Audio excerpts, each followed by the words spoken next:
Hello, everybody, and welcome to Bet99's The Parleh Show. I'm Rob Conway. That is Albert Vartanian in Toronto, and we have a great show coming up today. We have Matthew Barnaby joining us in about 10 minutes' time. Sarah Parleh will stop by at the end of the show, talk about what's going on at the book, and Sean McCormick will join us as well as we talk about lots of stuff going on in Major League Baseball. The Toronto Blue Jays are red hot. Alek Manoah will take the mound tonight for the Toronto Blue Jays against the San Diego Padres. We're also going to talk the NFL with Barney.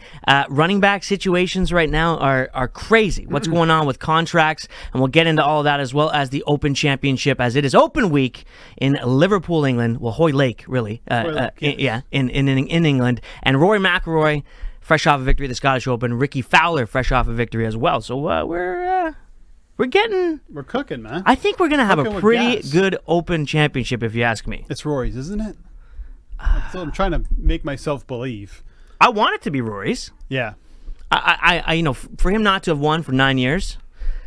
9 years. Long time. And, for a guy who's, I think it was 19 out of the last 34 majors he's played in, he's had top 10. He's had a couple of runner-ups. Well, that's one of the craziest stats. You ever seen how many runner-ups Jack Nicklaus has at major championships? 19. Jeez. You see? It's crazy. That's like Scotty Scheffler type run right now based on what he's doing. Rory's coming in hot, though. I was looking at, the list of tournaments. T7 at the PGA.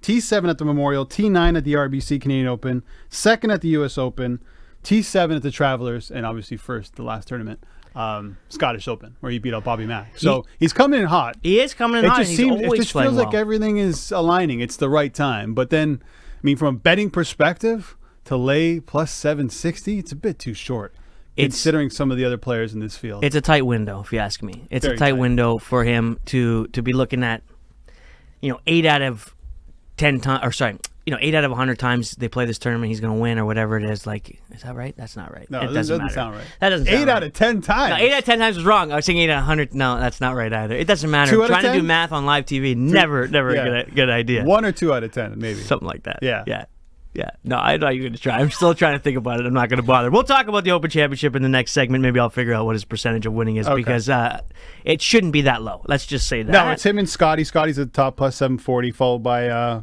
Rombo, plus 1,200. That's a good price on Rom. Cam Smith, defending champ, 17-1, maybe the best putter on the planet right now.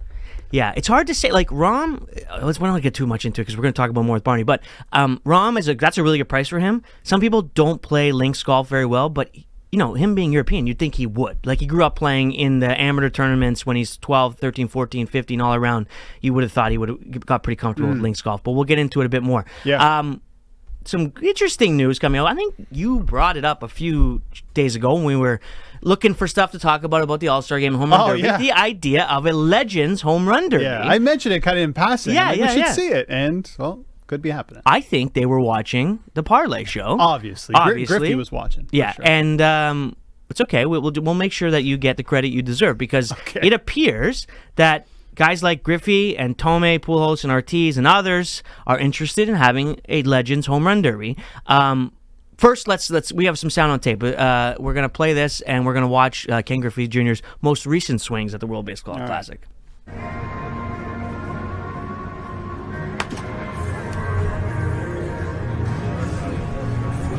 So this is Griffey, and these guys were all apparently chirping him, saying he couldn't hit bombs. But look at him with the backwards hat still. Like, isn't that not the sweetest stroke you've ever seen? At 53 years old, he still has that swag. The one-hand release, the uppercut swing is just gorgeous. And Harold Reynolds, we have some sound on tape from him as well. Yeah. And so we're talking about home run derby yesterday, right? I love this. And in the WBC, Mookie Betts and Trout were like, what's the hitting coach walking around with a glove for? Where's your bat? He goes, I didn't bring my bat. And they're like, yeah, because you can't hit a home run no more. Yeah. So he's like, okay. He said, and this one got funny, Dan. He goes, all right. So I called my wife, Melissa, and said, hey, bring Lucille to the ballpark. His bat. We died. Luciana says, so Mookie says you can't do it in 10 swings. He says, yeah, I can.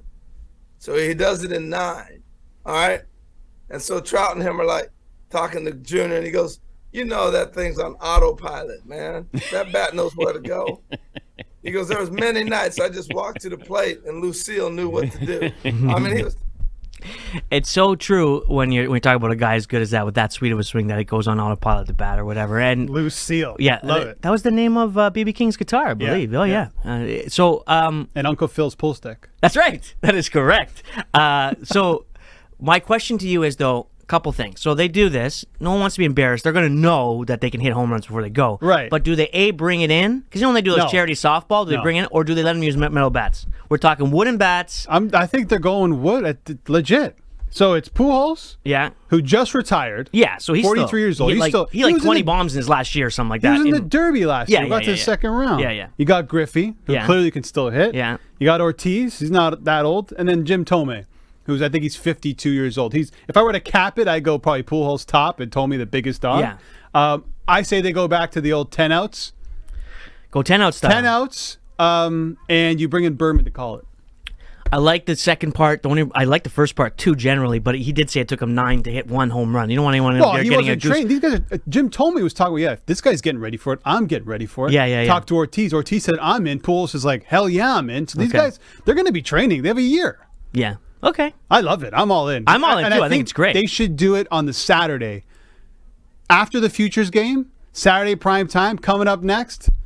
The Legends Home Run Derby. You bought a ticket to watch the Futures. Now you get to watch the Legends. That's how you do it. And we're going. Did you just say you bought a ticket to watch the Futures and now you get to watch the Legends? Man, this guy is killing it. He started the idea. He's see got the what I'm saying? tagline. My goodness. And I'm betting Jim Thome at plus 5,000 to win it. The multi-talented Albert Vartanian. If you're in marketing, give him a shout. All right, coming up next, Matthew Barnaby joins us, and we will get into the Open Championship in England coming up this week.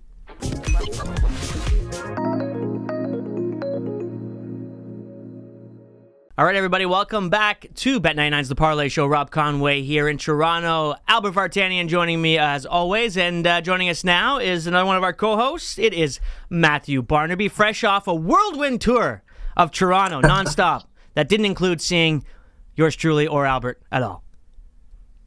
Not at all. I am happy to be home. I can honestly say it was an awesome time in Kingston, Buffalo.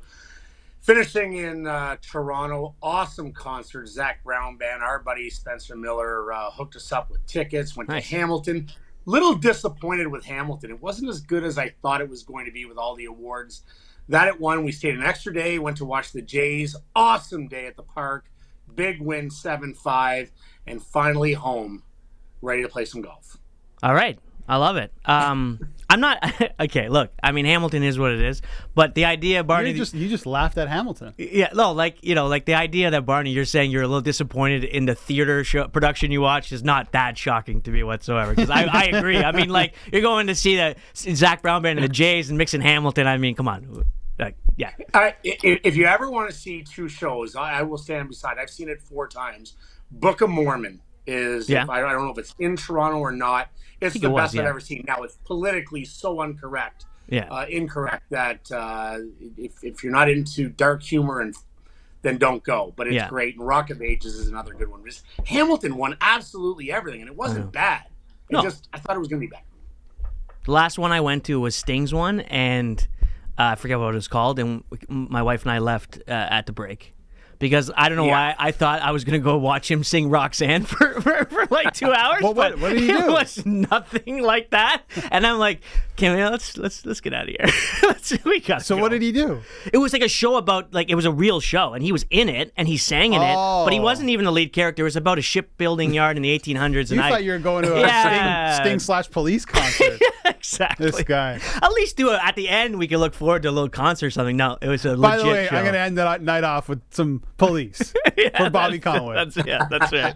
So we walked out of that one because I'm not exactly a theater. Yeah, theater I watched buff. Hamilton too. A couple weeks ago. Yeah, it was fun. I mean, it was what it was. I'm with Barney. Like it was good, but it wasn't like Yeah. All right. We were just talking about the home run derby, Barney. The Legends won, and Albert and I were wondering if we did a Legends NHL skills competition, how A, good would it be, and B, what would you participate in? Well, I don't think I'd get the invite. First of all, you use the word legends. If you said old timers, maybe, but legends, probably not a part of that. Listen, I don't want to see a Legends hockey. No, I want that memory in the back. Now, having said that, Albert Pujols in a home run derby, I'm all in. You get those guys and give them a year to prepare. I definitely watch that. But as for hockey, once the legends are done, not that the baseball players play baseball, they don't. But there's something, guys get so bad so quick. Trust me, I've seen some of the best to ever play. Paul Coffey's not one of them. He's still unbelievable when he gets out there. But yeah, I don't want to see Gretz flying around in the fastest skater. In the Legends fastest skater. Fantastic. Gretzky. Oh man, I love it. Still going. He'd be fantastic. I wanted to hear what I remember as a child. Yeah. Yeah, that's right. He looks like he's snowplowing out there, but it would be good. It would be good TV. It would be good TV nonetheless. All right, Open Championship at Hoy Lake Royal, Liverpool. Last time they were there, it was Fowler and McIlroy in an absolute beautiful duel, and of course Tiger won before that. When he won, Barney, it was Stinger City. He hit one driver the whole entire tournament. Last time it was wet. The rains apparently come in, which you don't always see there in the summer, and it was a bit more of a bomber's fest. Regardless of whether it's one or the other, we got McIlroy and Fowler winning the last two PGA Tour tournaments, and of course McIlroy is going to be a much bigger favorite on the line. But how excited are you for where golf is at heading into this tournament? Because I am so pumped right now. I'm pumped. Listen, Tiger is always going to be my all-time favorite athlete, but he just dominated. It was like his tournament to lose every time he stepped up. Now you got Scheffler and Rory and Rahm and Smith and Brooks and the whole live thing coming together. The animosity still, I think, is there, and they want to prove both sides that they're the right ones, whatever it may be. The course looks mint, absolutely mint. And I don't care if you bomb it or you're hitting stingers, you got to hit the fairway, and you have to be able to get up and down from 20, 30 yards on undulation. So it looks mint.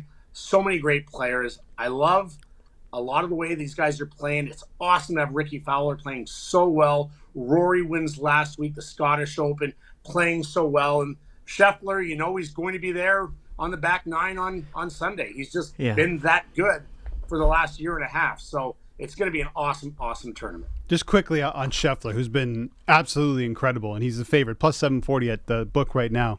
So with his T3 finish at the Scottish Open, he's now finished T12 or better in 19 straight events, and has finished 5th or better in 7 straight.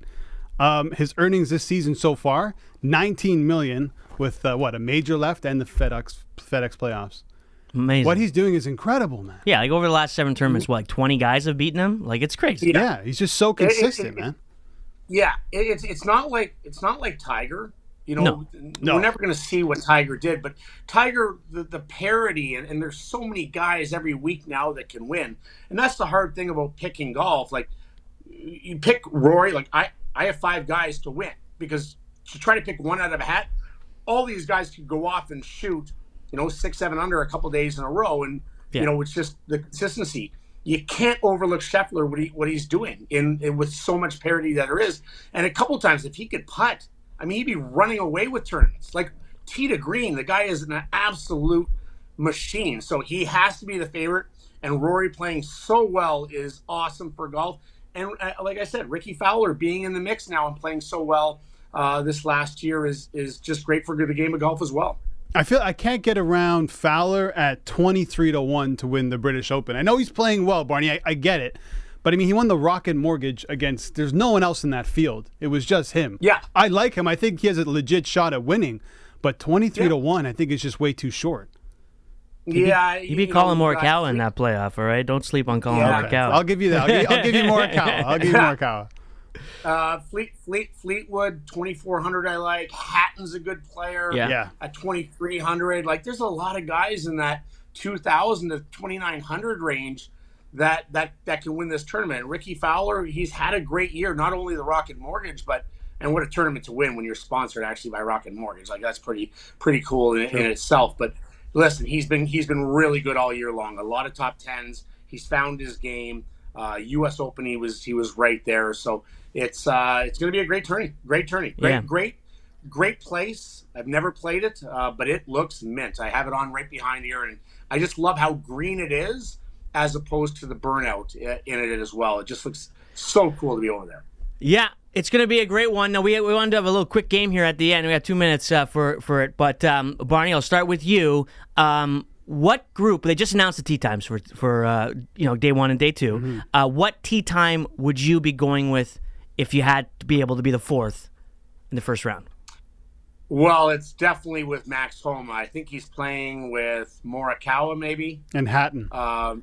And Hatton. I love all three players. I think all have personalities, great personalities, totally different.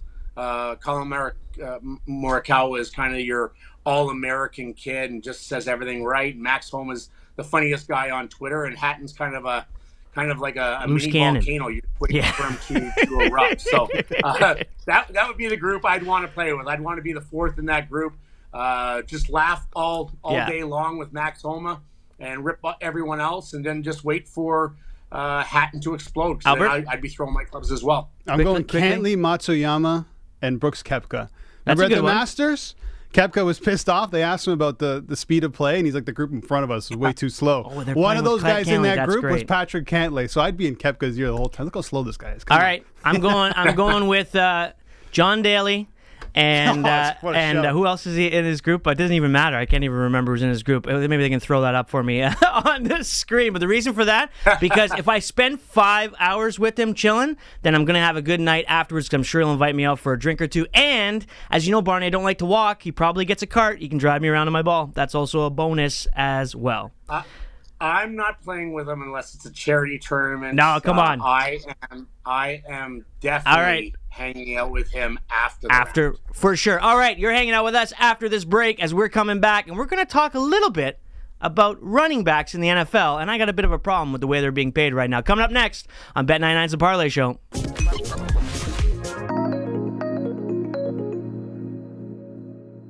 Welcome back to Bet99's The Parleh Show. First off, apologies to Taylor Moore and Master Champion Danny Willett, who would be the other two guys in my foursome.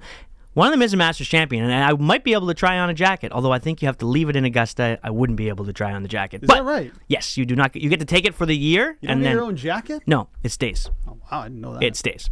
Albert Vartanian right there, and Matthew Barnaby in Ottawa is with us once again. And yes, that would be a solid. Listen, that's three, but between the four of us, that's 3 major championships, I think. That's right. 2 for Daly and 1 for Willett, and none for me and Taylor Moore. You're just along the ride for the whiskeys, man. That's it. The McDonald's, the darts. Yeah. What a great time that must be. He'll probably play barefoot too. Oh yeah. Have you played barefoot before? I've hit balls barefoot. I've never played barefoot. It's actually a good time. I hate it on my toes. I don't know. In Arizona, I might have saw you play barefoot a couple holes. Oh, there you go. That's because I lost my shoe, probably. That's a different story for another day. I might have one shoe on. Who knows? I haven't done that. I think it hurts my toes a little bit, but I have hit occasionally. But let's get into some NFL talk. This has been a big deal right now with running backs around the league getting completely, basically disrespected when it comes to the value of what they bring to a franchise. I just wanted to bring out a few numbers before we start. Now, we have, obviously, Jacobs and Barkley. Both, at this point, can either sit out or not sit out or be franchised at $10.1 million. The quarterback franchise tag is $32 million. The wide receiver is $19.7. The lineman on both sides of the ball is around $19. Cornerback is another example, $14. Still more than a running back. 10.1 for the running back. You want to know what kicker is? 5.4. You could be a punter and get franchise tags for half of what Saquon Barkley does for those New York Giants. And then you have Daniel Jones, Danny Dimes, making $40 million when he operates an offense that's entirely works around Saquon Barkley. And how can you ask that Saquon to then go and say, yeah, I'll play for a quarter of that? Barney, it's crazy to me what has happened to the running back position. They're basically what a long reliever, a fourth-line checker, a 6th and 7th guy off the bench in the NBA. Like, that's basically what you're putting in a guy who's getting the ball 30, 40 times a game. Well, let's throw in Tony Pollard. Yep. Let's throw in Zeke Elliott, who was cut. Now, he had a couple down years, but Tony Pollard, they still couldn't come to a deal after getting rid of Zeke Elliott. Mm-hmm. He's franchise tagged. Dalvin Cook over the last 5 years, how good has he been? And it's ridiculous in fantasy where they go 1, 2, 3, 4 right down. Yeah. Those are the guys you want. And that's like they control the game. And something has to be done about it. Like something has to be done about it. in the fact that I know they don't want to pay him. I know it's like getting in a car accident every time they play a game and the longevity isn't there. But I don't know what these guys do to get around it because the owners aren't budging. It's like there is a lot of collusion going on because no one is budging. So analytically, they've done their research. They've seen in the past, all of that. But if I'm a guy like Breece Hall, I'm like, man, if I had a kid playing football, he's not being a running back. No, the game's changed so much. He's not playing any other position but running back. It's absolutely ridiculous because you're right. A guy like Daniel Jones, who isn't that good. No. He was on his 5th year. They declined to renegotiate until he had a good year, but it's all ran through number 26. Ridiculous. This is what he does almost, I would say at least a third of the game. All right, handing it off to you, Barkley. That's what he does, and he makes 4 times as much money. Or he runs himself. Well, I was thinking about this. I'm like, what's changing the game? And I think there's a lot more quarterbacks that run than there used to be. The mobility of last season, 4 or 5 QBs had 100, which is rare. I think the last guy to really do that consistently was Michael Vick. Yeah. Maybe. So the game is changing that way. But if you just look at the Giants, the most important player on that team is Saquon Barkley. It's not even close. No. Without him, what are they going to do? Run with Matt Breida? That's what they're going with? If you look at the Raiders and Josh Jacobs, McDaniels is running back by committee. So as much as Jacobs is important to that team, they can get away with that type of offense because that's what McDaniels does. I think for the Giants, they're in a lot more trouble, and I think Barkley kind of has them by the you-know-what more than Jacobs does the Raiders. Well, look, just look at what Breece Hall said last week. He goes, with Aaron Rodgers coming into our team, we have Garrett Wilson, we have Lazaro, we have so many weapons. If they stack the box, they're going to get torched through the air because our guys are too good. If they don't stack the box, I guarantee I'm getting the ball and I'm going to run through it. So it's so important to have a good running back because it just gives you so many more options than if you don't have that guy that can break it hard. And all these guys we're talking about, if I'm one guy out of all of them, Saquon obviously had some injuries and he had a great year last year. But that team has zero chance of making the playoffs without him. Dalvin Cook has been so damn good. And he went from getting cut because he was making $18 million this year, and he can't even fetch 9, 10 on the open market with everyone else bidding.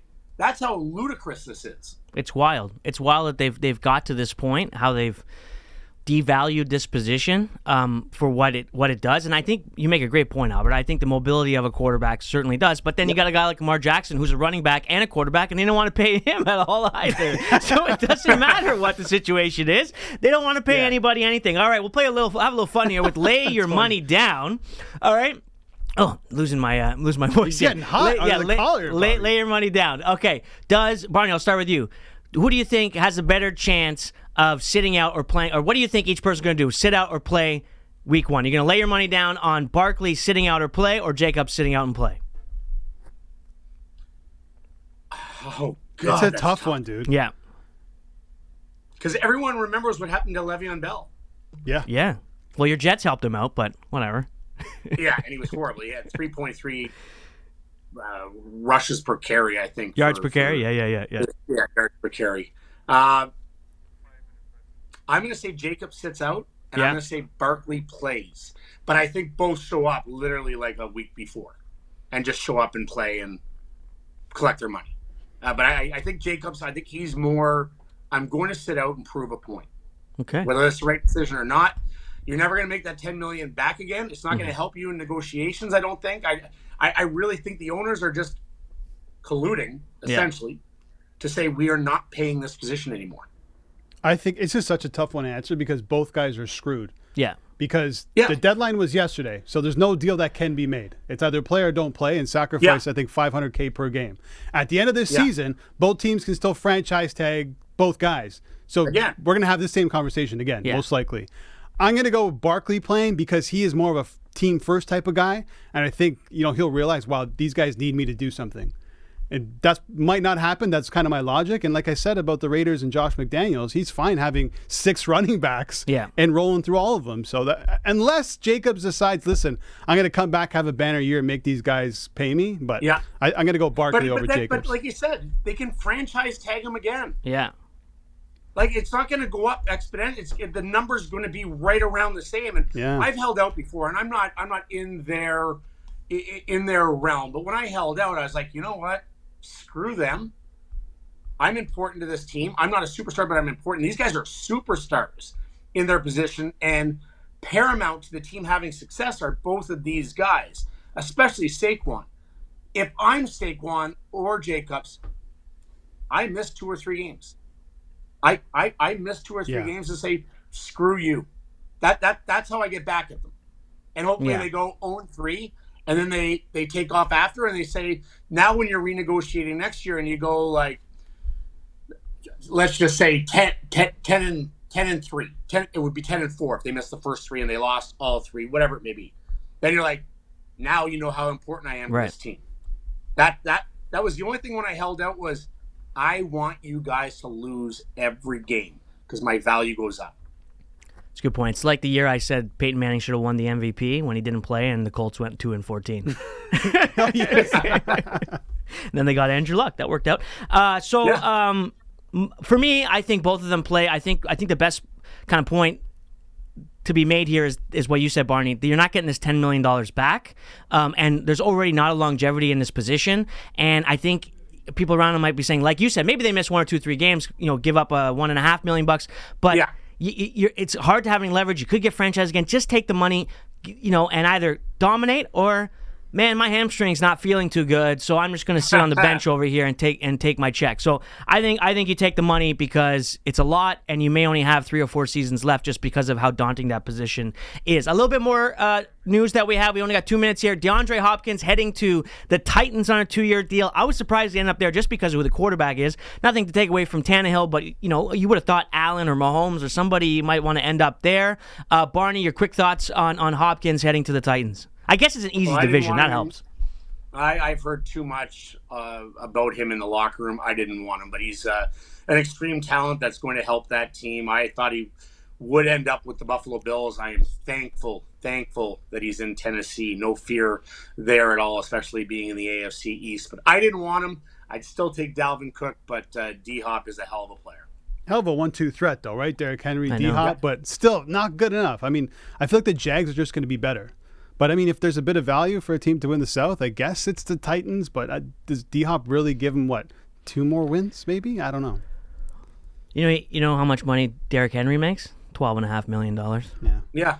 $30 million for Tannehill. Yeah. DeAndre Hopkins coming in for more. It's craziness. CMC makes 15. Ridiculous. I think that's what Barkley wants. Barkley wants CMC money. That's fair. He does get hurt a bit, but I mean, whatever. It's part of the deal. You're paying these guys. It's the principle of it when you're sitting in a locker room. It's just any job you're at. This guy makes more than me. I do way more than him. He should not make more money than me. I don't want him to make less. I just want to make more than that guy, and that's the way it is. But right now, it's not. Really working out for them to be able to do that. It is plus 320 for the Titans to win their division, plus 250, I think, for the Cardinals to have the worst record in the NFL. So I'm going to go with the Titans. That's an easy division. I think they'll be able to wrap it up and, win that and get a home game in the playoffs. Barney, thanks so much for joining us here. We're going to let you go. Get to your golf. Have a nice week off after your whirlwind tour in Toronto. And we'll be seeing you shortly as well back here. Or no, we'll be seeing you in Quebec at the 36 Open. All right, Barn, take care. We'll be back with Sean McCormick right here on Bet99's The Parleh Show.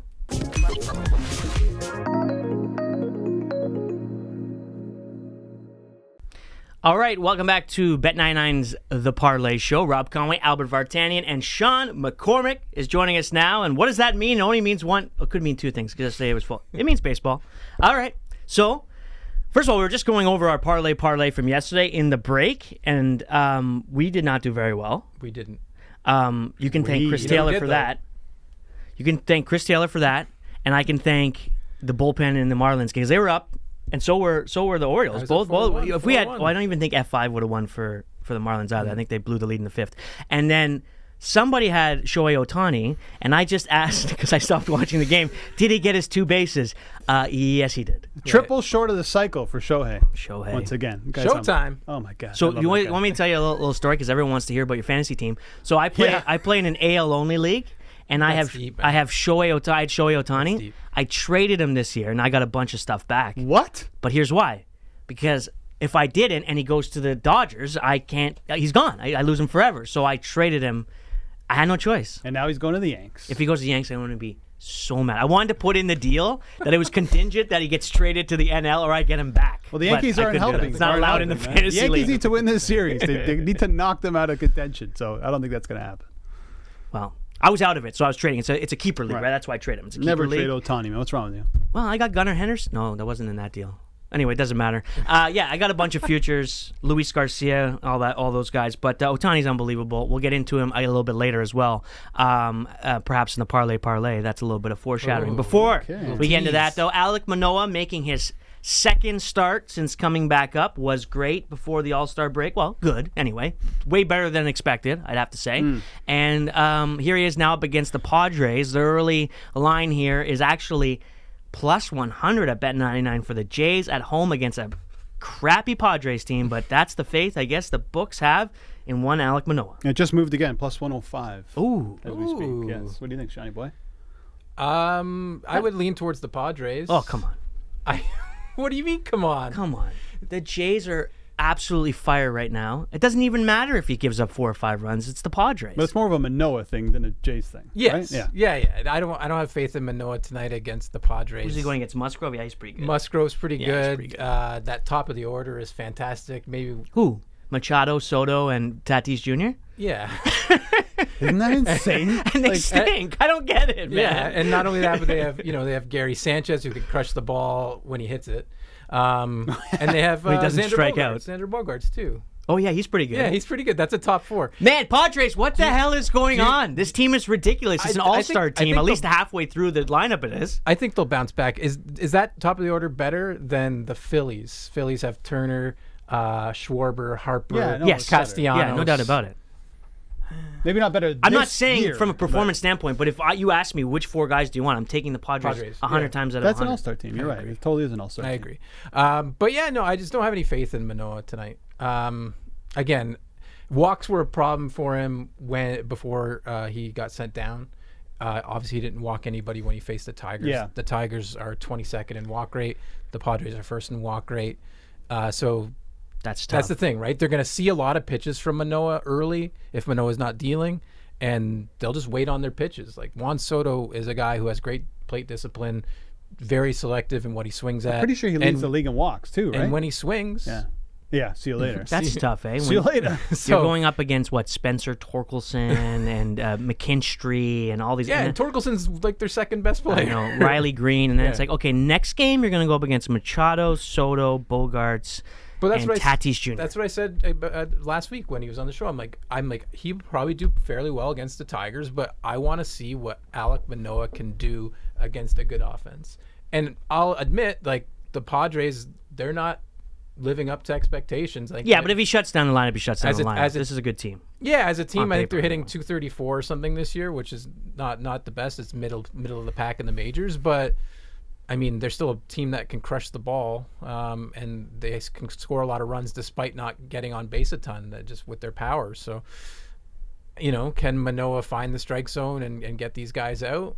I'm a little skeptical. Yeah, like I would not be shocked if Manoah gets torched in like 2 or 3 innings, right? That wouldn't be that surprising. Yeah. You'd hope not. Best case scenario, he lasts like 5 or 6 innings, gives up a couple runs and maybe a walk or 2, and you're like, oh, I can take that based on where Manoah's been. But this is a huge series for the Padres. Big, obviously, for the Jays, but for the Padres. 8 games back of a wild card, 10.5 back of the NL West? They're done. But if you want any chance, there's still a lot of baseball to be played. This is a type of series they need to go out and sweep. And they got their 3 best guys going starting against Manoah, Barrios, and Bassett. I think they have the edge in pitching in this series. And listen, if you get a couple of those guys going for the Padres in game 1, it could spell the end for the Jays in this series really quickly. Yeah, I mean, Musgrove's 8-2. Darvish is going next, too? Yeah, Darvish and then Blake Snell. God! And those guys How are they 10.5 back in the NL West? It's ridiculous. They don't pitch late in the games generally. I mean, Darvish pitches a bit later in the games than Snell and Musgrove, but I mean, they're when they're on, they're good. They can throw some clunkers out there too. But I have faith in the Padres. I said yesterday it'll be a close series. I don't think either team sweeps this series, but I could see the Jays losing 2-3. I could see them winning 2-3. I don't understand how the Padres are this bad. I'm just going through lineups in my head. Too. No, I'm going through lineups in my head in the NL West, right? So you have the Dodgers. I watched them last night because there was no Jays and they're playing the Orioles and they were in the Parleh. Yeah, of course they got Freeman and Betts off the top, but they have no pitching, right? Like Gonsolin hasn't been good. You're right. Urias hasn't been good. They have injuries, Kershaw, but he's older, and yet this team first. Yeah. The Diamondbacks, you don't even want to compare. Like on paper teams, and they're falling apart now too. Well, yeah, but still they're well ahead of the Padres, and then San Francisco has a pretty solid team. But again, it's not even close, I think, on paper. And I know paper is one thing, but if there's any sport where paper's supposed to matter, it's supposed to be the baseball, right? Right. No, it's true. Okay, I'm gonna pose this to you guys: bigger disappointment, Padres or the Mets? And I will say this before we get into your answers: the Mets are 18.5 games back of the Braves, and 8.5 of a wild card. Bigger disappointment, the Padres and the Mets. I still think it's the Padres because of who they have. I think when you look at the money spent by the Mets and the expectation that came with, but if you're signing a guy like Verlander who won the Cy Young last year, but is 40 years old, right? And then you have Scherzer, same thing, getting on in age. You have Lindor in your lineup, Alonso in your lineup. Those are players. But again, I go back to just the names: Soto, Machado, Bogarts, and Tatis Jr. Like, that is ridiculous. And they don't have as good a pitching, that's for sure, that the Mets, because Kodai Senga came over. He's been okay as well. But Snell, name recognition-wise, Snell, Darvish, and Musgrove's been good. Like, I think it's the Padres. I just think it's Padres on, like, again, I keep saying on paper, but on paper. But I think from how excited Cohen got that fan base by spending $1 billion on players, and it not working out is also. You can't say he hasn't been trying though, right? Good you for can't him. Really get on him. He did everything he possibly could to put together a team. Sean. Yeah, I'd say the Padres too. I mean, like Bob was saying, you got the NL East is good. Bob Conway, everybody. Big shot, Bob. Robert S. Conway, my guy. It's an inside joke. Yeah, it's an inside joke. Stay tuned for more.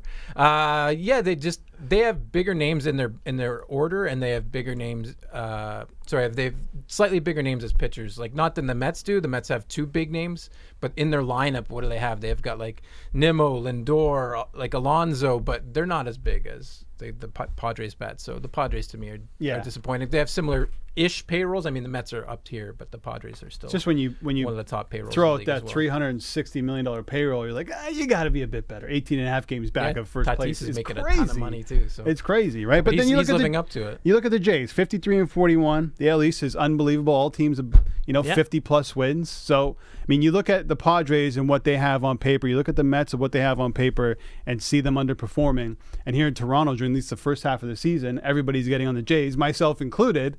But when you stack them up compared to what some of those other teams are doing in the toughest division in baseball, well, the Jays are pretty good, man. Yeah. Considering they've had some disasters along the way. Yeah. Yeah. Again, they're like been consistently around the top 10 in the league. It's just that the Orioles and the Rays are 2 and 3, I think, as far as record goes. So people look at the AL East and they're like, oh, panic, but the Jays are still really good. 5.5 games back NL East. I'm just saying.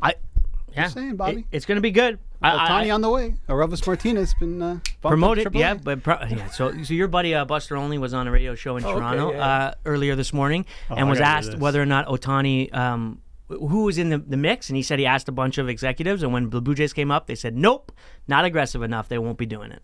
So sorry, Albert. Yeah. But that's all good. Only. I'm still convinced he's going to the Yankees, so. I'm convinced he's going to the Yankees. You think so, eh? Yeah. Where else is he going to go? Yeah. Dodgers, the Jays have what it takes to land Marcus Stroman. They definitely don't have what it takes to land. No, I mean to land Ohtani. They do have what it takes, but their team would be worse by the end of it for this season alone. Right? They can flip a deal for Stroman. They totally can. Stroman isn't the best pitcher in baseball. No, but I don't think they'll have a competitive offer. I think they have enough to get it done, but there's you'd have to probably include Tiedemann. What are you going to give up, Espinal and Tiedemann to try to Biggio? Well, that's what I mean, right? I mean, it's I think the landing spot for Stroman that makes the most sense based on pitching issues and who have money and and the package to put together is probably the Dodgers. I am really interested to see, like, with this Martinez call up to AAA. What does that mean? Does it mean anything? Yeah, I mean, it means like they could be seeing they could be showcasing what he's capable of in AAA over the next couple of weeks to see about maybe trading him. Matt Chapman's on an expiring contract. Maybe you sell Matt Chapman at the deadline and bring up Martinez to play third. The way I see it, you're not. Let's say they are showcasing. You're not showcasing one of your maybe the top prospect if he's not involved in a big deal. You're not sending him out for a Stroman. This would be something major. You could. Right? Yeah, you could. I mean, it could go either way. Again, you have Matt Chapman, who's a fantastic third baseman and somebody who, if you're going to make a deep run, you need to rely on his defense, who's the best third baseman in the league defensively, and has a pretty good bat. I mean, but maybe teams would obviously be interested in him. So maybe you're trying to shop him, bring up Martinez, and hopefully he works out for you. Because again, you're not keeping Chapman at the end of the year. I don't want to say it's similar to Ohtani because it's not. But it's a similar-ish situation that you're trying to get what you can for somebody who's going to leave your team. Jays, the Blue Jays will be buyers, I think, at the deadline. Yeah. But I mean that you can sell to buy, right? You sell Chapman to maybe get a couple pieces so that you could bring in a pitcher or bring in another bat and try to see what Aurelvis Martinez has for you at the major league level. It'd be a quick promotion from AAA to the major leagues, but I'm not saying that's definitely going to happen. But I mean, it's interesting. I'm intrigued by what's going to happen over the next couple weeks for the Blue Jays for sure. David Price and Troy Tulowitzki coming this way. That team was one game below 500 at the time. This team is 12 games above 500. I say you go all in. Right, you got to do it. I think we got to get going here. We got to get to the parlay. We were going to talk about Ohtani and his chances of having the most amount of home runs quickly, minus 175-ish right now for him to have the most home runs at the end of the year. I don't know why I'm asking you, Albert. You're going to say yes. Of course he is. Yeah, it's not even a question. He's 5 up on Olsen. I think it happens too. So will he break the AL record? I'm not willing to put minus 175 on it. Yes. You think he's going to hit 62? He's one less. What does he need? Than, he's one less. This is coming into yesterday's this is coming into yesterday's game. So he's got 35, and through the same amount of games, Judge had 36. I think he can do it. You know, this guy pitches once every 5 days, right? The guy on the right? Yeah. And he's really good at that, too. But look who he's beside. It's ridiculous. And while he's pitching, he's still hitting bombs. Yeah. So he's going to do it. He's like, when you grew up playing baseball, there was the kid who was the most athletic. He pitched and hit, and he was the best player. That's him in the Major League Baseball. Parlay. We need him quickly. I know you're riding with. Going back to the well, over 1.5 bases, so 2+ bases, Ohtani minus 110. Manoah double right away in the first inning to get that locked up. And you got? I'm going with the over in the Rangers game. Eovaldi has been struggling. Taj Bradley has been struggling. Over 9 in that game. Those are both at plus 105. What was yours? Minus 110. And I got the Jays tonight against the Padres. God. Oh, why are you sewering us, Bob? Oh, look, I'm getting crushed here by my pick. It doesn't matter. We forgot to ask Barney. Who is he going to pick? He's going to ride the Jays anyway, so we would have had him on here. I'm going with the Jays. Come on, the Padres, they stink. The Jays are winning tonight, regardless of how Manoah does. All right. And Luis Severino, great game last night. What do you guys know about the parlay? Okay, we got Sarah Parleh coming up next to see what's going on at the book.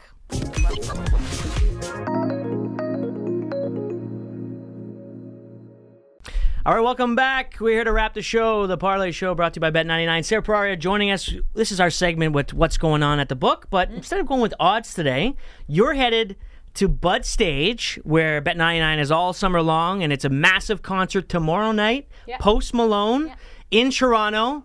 Brought to you by Live Nation. Bet9 will be there activating. You'll be there talking with some fans and enjoying the show. Mm-hmm. And the other day, Ed Sheeran was in Detroit, started singing Lose Yourself, and one Detroit native, Eminem, came out and started to continue the song. It was actually really cool the way that they went about it. And the crowd went absolutely bananas, as you can imagine. Eminem's awesome. But I wanted to ask you, you're going to be there. This whole, bringing guys out on stage is kind of a thing. Who are you hoping to see come out on stage with Post Malone? I mean, I don't think he's going to bring anyone, to be quite honest. Okay. No, it's Bud Stage. He's not at the Rogers Center. He's not at, what is it? The other place? Scotiabank Arena? Yeah. I didn't want to say the wrong name. In case. I feel like if he was at a bigger venue, then people would, hint Drake. But Bud Stage is a small venue, so I doubt he'll bring anyone on. But if I had my choice, I wish he would bring out 21 Savage. I know he's not Canadian, sorry. But I think the obvious choice is if he's Canadian, it's either the Biebs or it's Drake, right? That's what people want Drake's to see. on tour, so he's not able to come tomorrow night. By the way, bringing J. Cole out. I watched, I think it was the first OVO Fest at Bud Stage, and Drake brought out Eminem. But that's OVO Fest. I know, but I'm just saying Eminem did show up unannounced. Okay, yeah, but that's a major, like the biggest. That's not, we can't do that. Anyway, it's really not that big of a deal. I don't know. Is Shaggy from Toronto? No. No. I thought he was. No? Shaggy was also already here, right, with TLC a couple weeks ago? Yeah, I believe so. Or they there were goes here anyway that. at some point, yeah? Yeah. You There want goes that. I'll I'd love go to see with Max Shaggy. Sherman from the Arkells out there. He's from Toronto. I love the Okay. Arkells. Big Yeah. Arkells guy. I don't know. What's wrong with that? There's Wait, nothing who wrong did you with say it. off air? Snow? Yeah, he said snow. Snow. I you love know snow, who dude. came out? Come on. Love Daddy snow. Yankee, I saw last fall, and he has that remix, Con Calma, Yeah. the Snow song. Snow came out. We went Yeah? nuts. I We love went Snow. nuts. Snow's 'Cause great. he brought it because it's Toronto. It's from Scarborough, so am I. All right, there we go. Yeah, it should be a lot of fun. We'll get a report back from you on Thursday about how that went with Post Malone at Bud Stage. Bet 99 will be there, Sarah will be there, and if that's not enough for you, so will Post Malone. So head on down to Bud Stage and have a great time. But we will be back here tomorrow with the Parleh Show, brought to you by Bet 99, and we'll see you then.